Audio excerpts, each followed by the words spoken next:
प्रायिकता के संबंध में ये प्रश्न नंबर 6 ये लिखा हुआ है बोर्ड पर। एनसीईआरटी की पुस्तक से 13.3 एक्सरसाइज का प्रश्न है।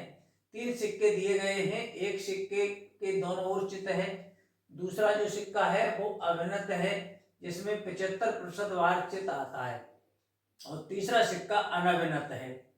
तो अभिन्नत से मतलब होता है कि जैसा होना चाहिए सिक्का वो नहीं है, कुछ इसमें एक साइड हल्की और भारी है जिससे उछाल में चित्त ज्यादा आता है, इस तरह को उसे डिजाइन किया गया है। तीसरा सिक्का अनभिन्नत है, यानी जो होना चाहिए वैसा ही है। इसको जब भी उछालेंगे तीसरे को तो चित्त और पट आने की समान प्रायिकता बनी रहेगी, जो होना चाहिए वैसा है। तो ये 3 सिक्के 3 प्रकार के हैं। तीनों में से पहले तो सिक्का चुना जाता है और इसके बाद फिर जो चुन लिया सिक्का उसको उछाला जाता है। हमें क्या करना है, जो उछाला गया उस पर चित्त आया, इसकी प्रायिकता निकालनी है, और इस शर्त पर कि वो सिक्का पहले वाला है, यानी दोनों ओर चित्त वाला है, पहले सिक्का हाथ आया है तब उछाल के चित्त आया है, इसे हमें हल करना है। तो ये 3 घटनाएं, पहले तो E1 E2 E3 हो जाएगी। किसी एक सिक्के को चुनना, पहले सिक्के को चुनने की घटना E1, दूसरे को E2 और E3, और चित्त आना एक घटना ऐसी हो जाएगी जो तीनों के साथ ऐसा हो सकता है। तो ऐसी घटना को E नाम देते हैं, जिसका अपवर्जीय निशेष घटनाओं से संबंध पाया जाता है। तो अपवर्जीय निशेष घटना वो होती है जिनकी प्रायिकताओं का योग 1 होता है। तो हम मानते हैं यहाँ, माना पहले कॉमा दूसरे तथा तीसरे सिक्के को चुनने की घटनाएं तीसरे सिक्के को चुनने की घटनाएं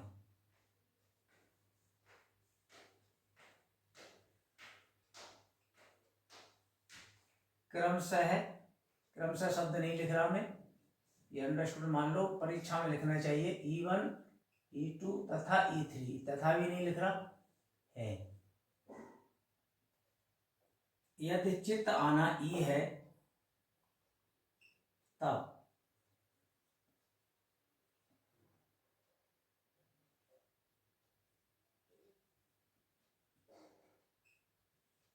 इनकी प्रायिकताएं लिखेंगे।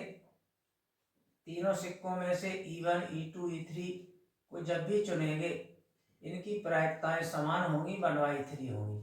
अनुकूल प्रकार व प्रतिकूल प्रकार ये किसी भी घटना के लिए प्रयोग में लाया जाता है।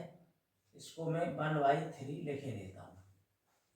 E1 पहले सिक्के को चुनेंगे तो भी प्रायिकता उतरी, तीनों में से एक पहला सिक्का एक प्रकार से और कुल 3 प्रकार, ऐसे ही सबकी 1 हो गए। इनका योग ये 1/3 हो गई, योग इनका 1 हो जाएगा। तो ये E1 E2 E3 निशेष घटनाएं हैं।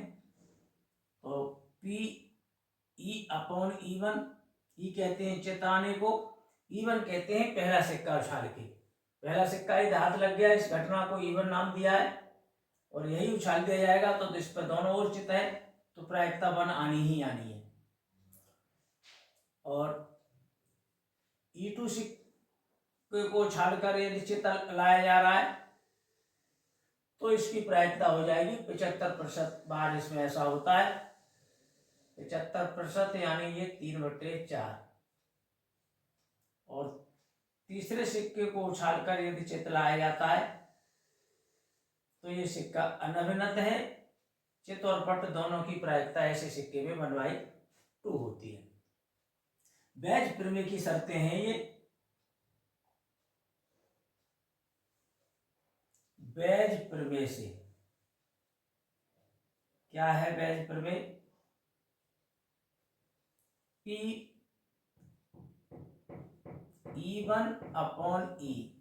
दोनों ओर चित्त वाले सिक्के को छाड़कर हमें चित्त लाना है इस अनुपात की प्रायिकता निकालने जा रहे हैं। तो पहले इसको पलट के लिखते हैं, ई ऊपर E1 नीचे आ जाएगा और इंटू E1 आएगा और E1 इंटू E3 यहाँ तीनों आएंगे। PE upon E1 into E1 plus PE upon E2 into E2 plus तीसरा E3 वाला और आएगा। मान यहाँ ऐसे लगेंगे, ये डॉट डॉट में इधर दिखेगा नहीं, इसलिए डॉट डॉट में लिख दिया है। आगे देखेंगे, यहां से देखिए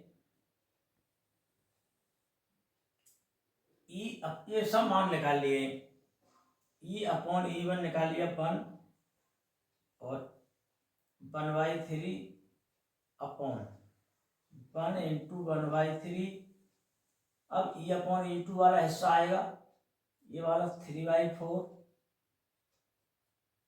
इंटू 1/3। अब E3 वाला हिस्सा आएगा 1/2 ये वाला और इंटू E3 की प्रायिकता 1/3। 1/3 का भाग लगा देते हैं ऊपर नीचे, तो ये 1/3 को छोड़कर लिखेंगे 1 अपॉन 1 प्लस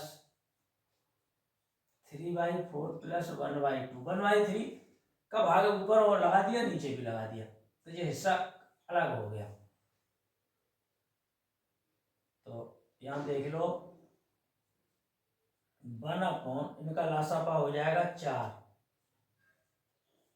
तो 4 एकन 4, यहाँ तो कट गया 4 और यहाँ 2 से 4 2 बार कटेगा, 2 एकन 2। इस तरह से ये 4 तो ऊपर आ रहे हैं, नीचे ये जोड़ दो, 4 और 3 7 और 2 9। इस तरह से ये प्रश्न का उत्तर हो चुका है। पूरा प्रश्न हुआ। धन्यवाद।